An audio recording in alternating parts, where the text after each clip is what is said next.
trata de personas. Estamos hablando de la campaña Somos Libres y efectivamente, ¿cómo estás? Bienvenido al programa, buenos días. ¿Qué tal, Carla? Muy buenos días. Importante la campaña, importante la pregunta. ¿Somos libres? Es lo que nos preguntamos. ¿Estamos todos libres de ser parte de esta trata de personas, de ser captados por esta organización criminal? Y recordar también que debido a la pandemia muchas personas han perdido su empleo, por lo que ante cualquier ofrecimiento de trabajo, sin mucho estudiarlo, a veces uno va y acude y luego termina sin retornar a casa. Por eso es importante hablar de ese tema y de esta campaña. En principio me gustaría preguntarle cómo se puede reconocer a un sujeto que sea parte de esta organización criminal, de la trata de personas, cómo reconocer a un tratante. Bien, Carla. Lamentablemente muchas veces los tratantes se esconden detrás de las ofertas laborales. Nosotros desde Promsex y el trabajo comunitario que venimos haciendo ya desde hace bastante tiempo, tratamos siempre de mencionar que las ofertas, entre comillas, laborales acerca de la trata de personas muchas veces suelen tener propuestas con sueldos poco realistas. Muchas veces piden personas con muy poca experiencia, personas jóvenes. Muchas veces son propuestas también que suponen algún tipo de movilidad, ¿no? Es decir, llevarte de una ciudad a otra, ¿no? Acercarte un poco más a zonas más urbanas, ¿no? Y eso en realidad sabemos, ¿no? Puede ser más bien una situación de trata de personas. ¿Y con la pandemia estas cifras se han incrementado? ¿Qué cifras se Así tienen? es, lamentablemente, como tú hace poquito lo mencionaste, la pandemia ha generado, ¿no? el incremento de muchas condiciones de vulnerabilidad. Lamentablemente, la trata de personas es un delito focalizado. Esto significa que las redes de trata se van a aprovechar de personas que estén viviendo ciertas condiciones de vulnerabilidad, como lo son la pobreza, ¿no? La desigualdad de género, el poco acceso a servicios, ¿no? Las limitaciones para acceder a trabajos dignos, por ejemplo, ¿no? Y sabemos que en la pandemia, debido también a todas las limitaciones en cuestiones de la presencialidad que ha generado, ¿no? Muchas personas han perdido sus trabajos, ¿no? Han perdido oportunidades laborales, han perdido ingresos, y eso ha generado, ha agudizado lamentablemente su vulnerabilidad. En esos contextos, la trata de personas, incluso la trata de personas con fines de explotación sexual, podríamos hablar de esta finalidad bastante puntual en realidad, se ha incrementado y sobre todo se ha valido, digamos, de todas estas condiciones que la pandemia nos ha planteado, en las que nos hemos visto sujetos todos y todas para también aprovecharse sobre todo de mujeres, adolescentes y jóvenes que están buscando salir adelante, ¿no? O que se encuentran también muchas veces condicionadas por estas situaciones. Y hablemos también acerca de los medios por los que se captan a estas personas, ¿no? Y ahora con la masificación de las redes sociales, ahora que la virtualidad está presente, está en nuestro día a día, y teniendo en cuenta los menores de edad, ¿no? Que a veces creen en esta persona, en este amigo que se presenta como alguien empático, solidario, que le dice tal vez, tú podrías trabajar en este determinado puesto porque cumples con el perfil, anímate, es un casting o otro tipo de modalidades. Entonces, y no se lo comentan a los padres muchas veces, porque a veces los padres están trabajando y no están pendientes de sus pequeños.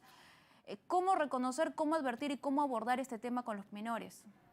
Así es, lamentablemente con la pandemia también ha aumentado en general el uso de las redes sociales, ¿no? Y de hecho hace poco tiempo nosotros en conjunto con Ojo Público pudimos lanzar una investigación, un estudio, digamos, que básicamente abordamos, ¿no? Cómo es que a partir de las redes sociales ahora se ha incrementado la captación para la trata, ¿no? Vamos a encontrarnos, por ejemplo, con chats de WhatsApp o grupos de Facebook en donde se promocionan empleos, o donde las personas publican, ¿no?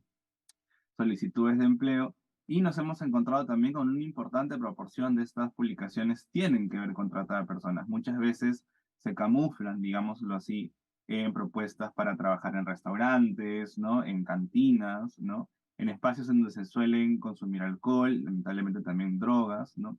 Y sabemos muchas veces que estos son los espacios en donde lamentablemente también ocurre la trata de personas y sobre todo la explotación sexual, ya que se suelen captar a mujeres, adolescentes y jóvenes principalmente. En un principio, seguramente en las primeras semanas para que atiendan, ¿no? En este local, pero eventualmente por la experiencia que tenemos también en trabajo de campo y acompañando a víctimas, progresivamente la situación se empieza a tornar cada vez más violenta al punto en que muchas de estas jóvenes son obligadas, ¿no?, a consumir alcohol y drogas con los, entre comillas, clientes, ¿no? Y eventualmente también son violentadas sexualmente, ¿no? Claro, y es importante señalar las cifras, ¿no? Para que los ciudadanos sepan a lo que nos estamos enfrentando. Según el reporte de la Policía Nacional del Perú, se rescató entre enero y julio de este año a 671 víctimas de trata de personas en 487 operativos a escala nacional. Incluso durante el 2021 se registró 2.611 víctimas relacionadas con el delito de trata de personas. Y una vez que se puede recuperar a una víctima, una sobreviviente de este aberrante delito, ¿cómo es que se reinserta esta persona a la sociedad? ¿Cuál es el Así trabajo? es. Bueno, a nivel nacional contamos con una guía de reintegración, digamos, además de la política nacional contra la trata de personas, hay un protocolo, digamos, una propuesta, ¿no?, que plantea, digamos, las responsabilidades que los distintos sectores del Estado deben asumir en cuanto a la reparación y el acompañamiento a una sobreviviente de trata luego de haber pasado por esta experiencia. Sin embargo, muchas veces en la práctica esto no sucede, ¿no? Hay que recordar que todas las sobrevivientes de la trata de personas deben, digamos, en el marco de las políticas públicas, acceder a servicios de salud integral, ¿no? Y esto implica salud física, salud sexual y reproductiva y salud mental, pero también muchas de ellas deben ser acompañadas para que puedan hacer, digamos, en algún grado realidad sus propios proyectos de vida, ¿no? Los mismos planes que se vieron frustrados por la propia experiencia de trata. Recordemos que la trata y el pasar por una situación como esa afecta a una persona a múltiples niveles, ¿no? Desde cuestiones físicas, desde su propia dignidad, su salud mental, pero también sus propios procesos y proyectos personales, ¿no? Y en ese sentido también el Estado tiene la obligación, como garante de derechos humanos, ¿no?, acompañarlas para que, en el caso así lo deseen, ¿no?, poder culminar sus estudios, ¿no?, acceder a un trabajo digno, ¿no? Porque es importante también, Carla, mencionar que muchas de las víctimas de trata de personas se encuentran, aun cuando hayan sido rescatadas, todavía en riesgo de ser captadas una vez más, ¿no? Debido a que sus condiciones no han cambiado, ¿no? Condiciones como la pobreza, situaciones de violencia dentro de la familia o dentro de su comunidad, son factores que todavía se mantienen una vez incluso haya terminado el episodio de trata, ¿no? Y son muchas veces estas condiciones las que suponen factores de riesgo para que las personas vuelvan, ¿no?, a la experiencia de trata. Y lo que tenemos que hacer como sociedad y sobre todo desde el Estado es prevenir que estas condiciones se mantengan para que la trata y este círculo lamentablemente vicioso no se siga alimentando. Claro que sí, ¿no? Y por eso es importante siempre visibilizar este tipo de temas, ponerlos en relieve, poner las luces en esos temas y sobre todo en las acciones que tiene que emprender el Estado como garante de los derechos fundamentales. Muchas gracias, Aarón, por esa entrevista. Ha sido Aarón Puescas, coordinador de proyectos de PROMSEX.